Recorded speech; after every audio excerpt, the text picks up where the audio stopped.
This is Ramya from RS sisters. ఈరోజు మనకు ఒక బల్క్ ఆర్డర్ అయితే వచ్చిందండి. రీసెంట్గా నేను కొన్ని శారీస్ పోస్ట్ చేశాను కదా, ఆ శారీస్లోనే మిర్రర్ వర్క్ శారీ. ఆ రోజు నేను ఓపెన్ చేసి చూపించాను కదా, సేమ్ కలర్లో మిర్రర్ వర్క్ శారీ తీసుకున్నారు కస్టమర్. అండ్ మనకి మల్ క్రేప్ ఫ్యాబ్రిక్ శారీస్ ఉన్నాయి కదండి, అందులోనే ఇవి 3 తీసుకున్నారు శారీస్. ఇవన్నీ ఓపెన్ చేసి చెక్ చేశానండి. ఇందులోనే ఫ్లోరల్ డిజైన్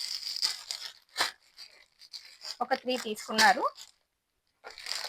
అండ్ ఈ శారీస్ పేపర్ సిల్క్లో 2 తీసుకున్నారు.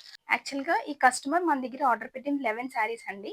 కాకపోతే ఇప్పుడు నేను 9 మాత్రమే కొరియర్ చేయాలి. ఎందుకంటే ఇందులో ఈ పేపర్ సిల్క్లో 3 సెలెక్ట్ చేసుకున్నారు. అందులో ఒకదానికి డ్యామేజ్ ఉన్నట్టు అనిపించింది అనమాట నాకు. మనం నేను ఆల్రెడీ ప్రీవియస్గా కూడా చెప్పాను కదండి, ఎవరికైనా పంపిస్తున్నాము అంటే ఫస్ట్ ఓపెన్ చేసి చెక్ చేసి డ్యామేజ్ ఏం లేకపోతేనే సెండ్ చేస్తాము.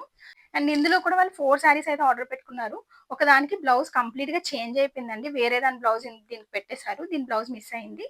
సో అందుకోసమని అది కూడా లేదు అంటే ఆ కస్టమర్ నెక్స్ట్ టైం వచ్చినప్పుడు తీసుకుంటానన్నారు. సో దానికోసమని ఇందులో కూడా ఒక శారీ తగ్గింది. అందుకే ప్రెజెంట్ మనకైతే 9 శారీస్ అయితే ఈరోజు ఆర్డర్ వచ్చాయి. ఆల్మోస్ట్ ఈ క్రేప్ మల్ కాటన్ శారీస్ అన్నది ఆల్మోస్ట్ సేల్ అయిపోతున్నాయండి. ఇంకా తక్కువ మాత్రమే ఉన్నాయి. మీ అందరికీ తెలుసు కదా, ఇంకా మనం స్టార్టింగ్లో ఉన్నాం కాబట్టి ఎక్కువ శారీస్ అయితే తెప్పించట్లేదు. జస్ట్ తక్కువ తక్కువ క్వాంటిటీలోనే తెప్పించుకుంటున్నాము. మళ్ళీ మన దగ్గర స్టాక్ ఉండిపోతే అది లాస్ అవుతుంది అని చెప్పి. మీలో ఎవరికైనా ఇందులో ఏమైనా శారీస్ కావాలన్నా, వాటి ప్రైస్ డీటెయిల్స్ కావాలన్నా మమ్మల్ని కాంటాక్ట్ చేయండి. Thank you for watching.